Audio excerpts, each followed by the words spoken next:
माझे व्हिडिओ खूप व्हायरल आहेत आणि सर्वात महत्वाचं म्हणजे माझे मोठे मोठे बिझनेस आहेत आणि माझे रो हाऊस पण आहेत आणि पुण्यामध्ये माझा मोठा बंगला आहे. वाव, किती छान. मला तू पसंत आहे. माझी बहीण द्यायला तुला काय हरकत नाही.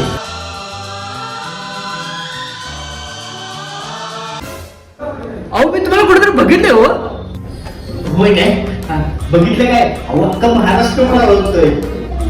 अहो तुम्ही कुठं बघितलं मला? हा, ते कोल्हापूर स्टँडच्या संडासात लाईनीला उभारायला तुम्ही माहिती आहे काय? आणि तुम्हाला जास्त झालेलं मला बाजूला हो म्हणून तुम्ही गेला पहिला माझ्या पुढे. तेच तुम्ही. बरोबर आहे की नाही? ते पैसे द्यायचे आधी तुम्ही तिथनं आलाय. आत्ता सापडला. तर